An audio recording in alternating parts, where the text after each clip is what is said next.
नमस्कार छात्रों, मैं संगीता धादवड़ आपका स्वागत करती हूँ। पिछले सप्ताह हमने व्याकरण का ही घटक देखा था, वाक्य के भेद, जिसमें से हमने 2 भेदों से एक भेद देखा था। आज भी हम उसी का ही अगला भाग देखने जा रहे हैं। वाक्य के भेद यानी रचना के आधार पर ये हमने देखा था, तो फिर से हम देखते हैं।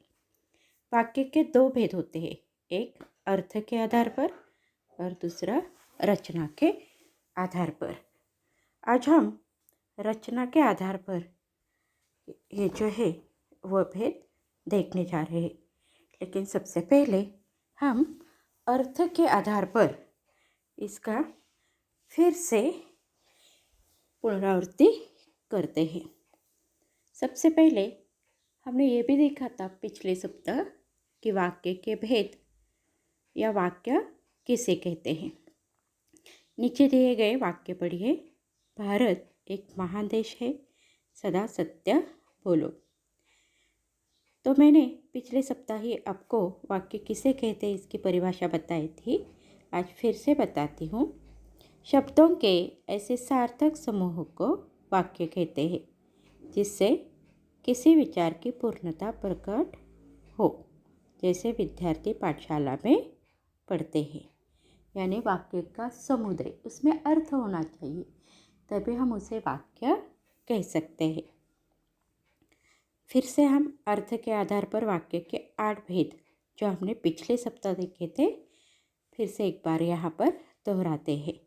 पहला है विधानार्थक वाक्य, दूसरा निषेधार्थक वाक्य, तीसरा प्रश्नार्थक वाक्य, चौथा आज्ञार्थक वाक्य, पांचवा इच्छार्थक वाक्य, 6 संध्यार्थक वाक्य, 7वां संकेतार्थक वाक्य और 8वां है विस्मयार्थक वाक्य। यहाँ पर अब हम रचना के आधार पर वाक्य के भेद देखेंगे, जिसके कुल 3 भेद है। एक सरल वाक्य, दूसरा संयुक्त वाक्य और तीसरा है मिश्र वाक्य। सबसे पहले हम सरल वाक्य की परिभाषा देखेंगे। सरल वाक्य किसे कहते हैं? परिभाषा: जिस वाक्य में एक ही मुख्य क्रिया हो उसे सरल वाक्य कहते हैं। जैसे उनका खिला हुआ चेहरा मुरझा गया।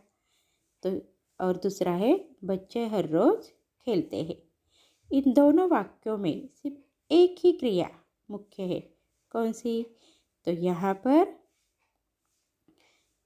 चेहरा मुरझा गया और दूसरा है खेलने की। तो ये दोनों क्रिया यहाँ पर होती है और ये मुख्य क्रिया है। दूसरा है संयुक्त वाक्य।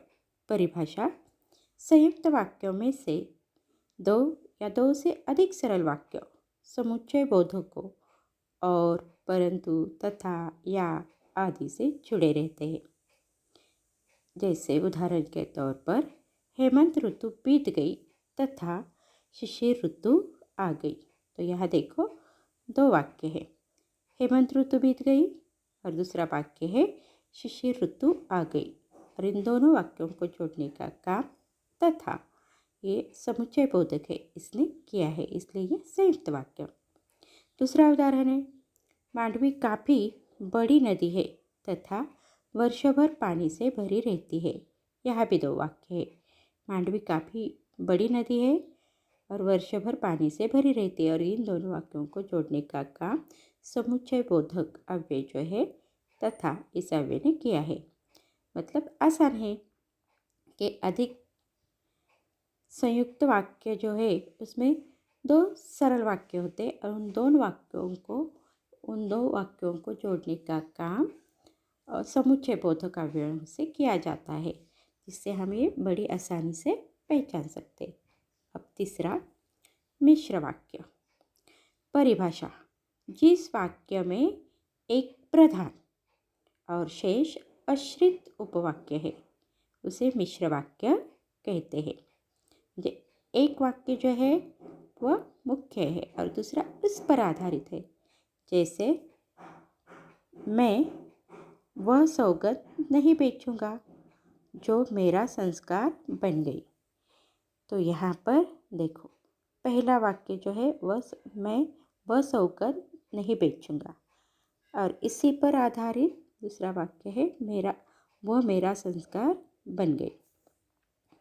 दूसरा वाक्य है संतरी को जैसा कहा गया था उसने वैसा ही किया। यानी यहाँ संतरी को जैसा कहा गया था ये प्रधान वाक्य है और उसी पर आधारित है कौन सा वाक्य, उसने वैसा ही किया। तो इस तरह से सरल, संयुक्त और मिश्र वाक्य जो है उसकी परिभाषा और उसके उदाहरण हमने देखे। अब यहाँ पर इसी पर आधारित एक स्वाध्याय बताया गया है। रचना के आधार पर वाक्य के भेद लिखिए। 1. आकाश में बिजली चमक रही है। दूसरा, मजदूरों ने गड्ढा खोदा और चले गए। सूचना के अनुसार वाक्य में परिवर्तन कीजिए। गाय पास जाने वाले को सिर मारने की कोशिश करती है। इसका मिश्र वाक्य बनाओ। और दूसरा, रायपुर छोटा सा अत्यंत आधुनिक शहर है। इसका संयुक्त वाक्य बनाओ। और ये सारी परिभाषाएं, उदाहरण और स्वाध्याय अपने कॉपी में लिखिए। अगर कुछ बातें आपको समझ में ना आए तो आप मुझे पूछ सकते हैं। धन्यवाद।